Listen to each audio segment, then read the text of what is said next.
उस दिन social media पे चल रहा था कि एक पत्रकार साथी ने कभी हमने सांड की खबर चलाई होगी। और दोस्तों 2024 के चुनाव को लेकर मध्य प्रदेश में राहुल गांधी का वीडियो वायरल हो रहा है। अभी मजा आएगा ना भिड़ो। कांग्रेस का मतलब ही महिला विरोध है, ये बात अब पूरा देश जानता है, क्योंकि कांग्रेस खुद ही इसका सबूत दे देती है। आज हम कुछ ऐसे ही सबूत दिखाते हैं जिससे साफ हो जाएगा कि कांग्रेस के मन में महिलाओं के लिए कितना जहर भरा है। सबूत नंबर 1 ये है रतलाम से कांग्रेस नेता आशीष डेनियल, जिसने मध्य प्रदेश की एक बेटी के साथ छेड़छाड़ की है। लेकिन ये कोई कांग्रेस का मामूली नेता नहीं है, ये शख्स प्रियंका गांधी, दिग्विजय सिंह, कमलनाथ, जीतू पटवारी और कांतिलाल भूरिया का भी बेहद खास है। यही नहीं, अभी और सुनिए। सबूत नंबर 2 कांग्रेस शासित राजस्थान के कोटा में तो एक महिला के गले पर बदमाश बीच सड़क पर चाकू मारता रहा।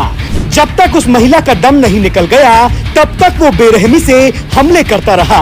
और तो और वो तो हाथ में चाकू लेकर लहराता रहा। लेकिन शर्म से डूब मरने वाली बात ये है कि न अशोक गहलोत की पुलिस उसे बचाने आई और न कोई और।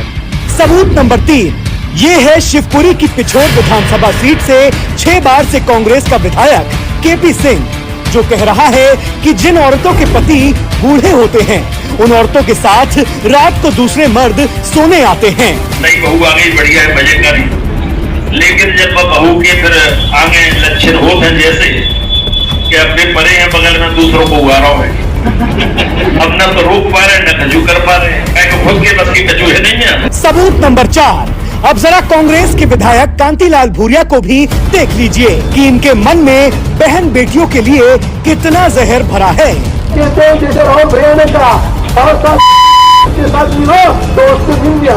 और ये सब उसी कांग्रेस में संभव है जिनके आला नेता महिलाओं को टंच माल और आइटम कहते हो।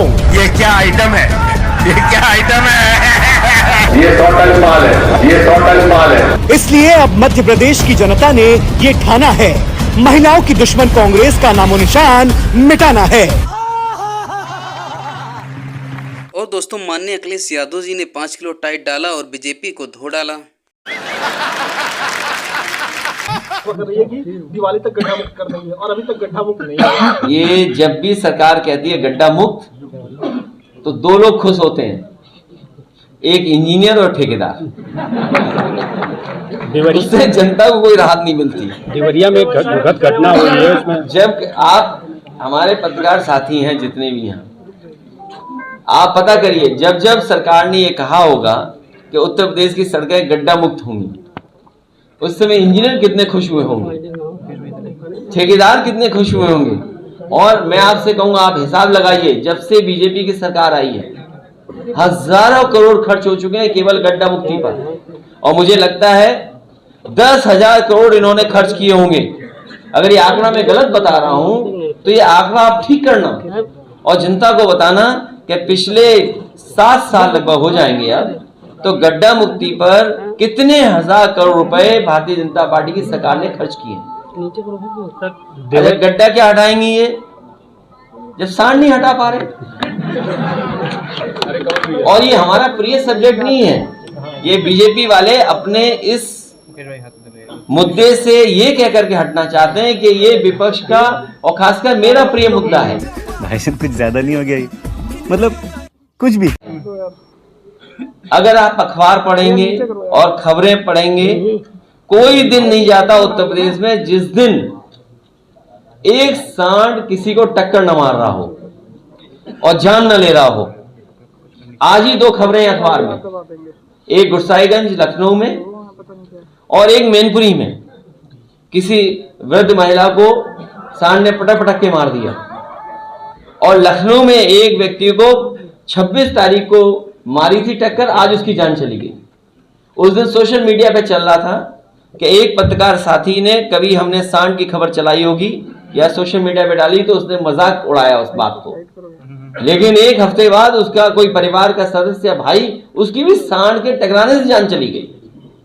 केवल उसकी नहीं गई, मुख्यमंत्री जी के कार्यालय में एक अधिकारी काम करते थे, उनकी गाड़ी टकराई, उनकी जान चली गई। तो सोचिए मुख्यमंत्री जी को चिंता ही नहीं है। सब क्या देखना पड़ रहा है, अच्छा है मैं अंधा हूँ। और दोस्तों कांग्रेस के आलोक शर्मा जी ने 5 किलो टाइट डाला और बीजेपी सरकार को धो डाला। एकदम इन्होंने वक्त बदल दिया, जज्बात बदल दिए, जिंदगी बदल दी। 119 पे इतनी अच्छी पार्टनरशिप चल रही थी। ओ भाई मारो, मुझे मारो, मारो। देखिए मुझे लगता है कि बीजेपी अंदर से मान चुकी है, मोदी जी अंदर से मान चुके हैं कि हम चुनाव हार रहे हैं। मोदी जी को कोई और रास्ता नजर नहीं आ रहा था। महिला आरक्षण बिल वो मजबूरी में लेकर आए, अदरवाइज अगर उनकी इच्छा होती तो 9.5 वर्ष चले गए थे। 9.5 वर्ष में महिला आरक्षण बिल क्यों नहीं आया, पहला सवाल। आपको अगर ये लागू नहीं करना था, दूसरा सवाल, तो विशेष सत्र क्यों बुलाया गया? क्या दिसंबर का सत्र सामने नहीं था, शीतकालीन? क्या उस सत्र में नहीं बुलाया जा सकता था? लेकिन केवल और केवल उनको ये लग रहा था कि 5 राज्यों में हम 5-0 हो रहे हैं, जो कि अभी भी होंगे, वो महिला आरक्षण का शगुफा छोड़ा गया। मैं शगुफा शब्द इसलिए इस्तेमाल कर रहा हूं कि जो बिल आ गया जी, लेकिन कानून वो कब बनेगा जी, अभी उसकी मियाद तय नहीं। उसमें 5 साल लगेंगे, 10 साल लगेंगे, 12 साल लगेंगे। उसमें 2 स्टेजेस आ गई। सबसे पहली स्टेज आ गई कि भाई उसके अंदर आपको सेंसस कराना पड़ेगा। दूसरा फिर लोकसभा की सीटों का डिलिमिटेशन कराना पड़ेगा, जो अपने आप में 2 साल का प्रोसेस है।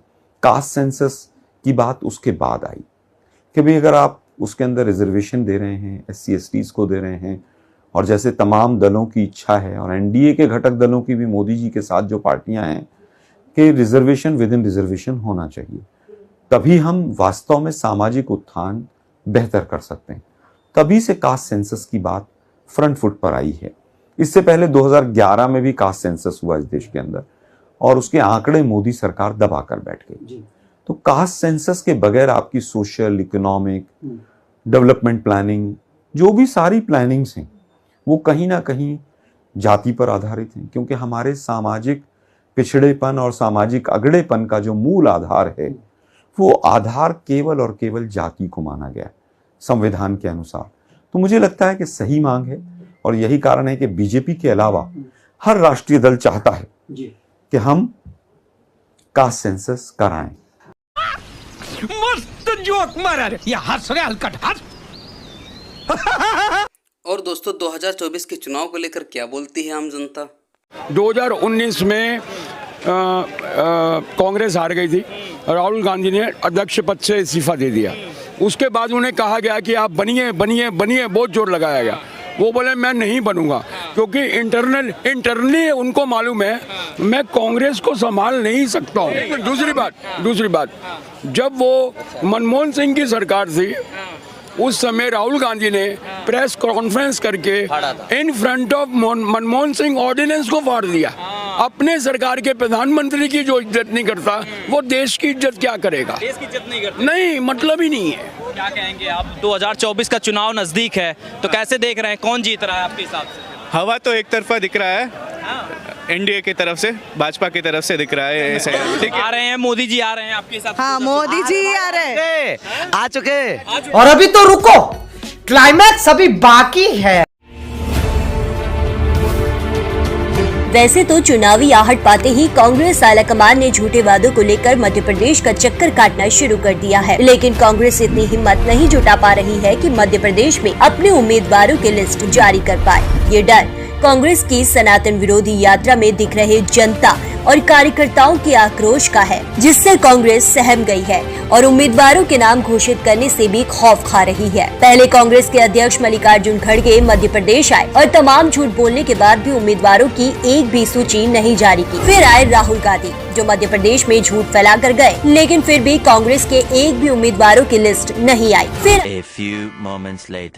आई प्रियंका गांधी, लेकिन लिस्ट फिर भी नहीं आई। कांग्रेस के सीनियर ऑब्जर्वर रणदीप सुरजेवाला तो न जाने कितनी बार मध्य प्रदेश आए, लेकिन लिस्ट फिर भी नहीं आई, क्योंकि सच तो ये है कि कोई भी कांग्रेस से चुनाव लड़ना ही नहीं चाहता। कांग्रेस में कलह का स्तर ऐसा है कि नेता एक दूसरे को देखना नहीं चाहते। कांग्रेस को न उम्मीदवार मिल रहे हैं, न ही सभा में भीड़ हो रही है। तभी तो कांग्रेस के नेता आ जा रहे, लेकिन लिस्ट नहीं आ रही है, क्योंकि आलाकमान को भी पता है मध्य प्रदेश में कांग्रेस गर्त में जा रही है। तभी तो उम्मीदवारों की लिस्ट नहीं आ रही है। खत्म,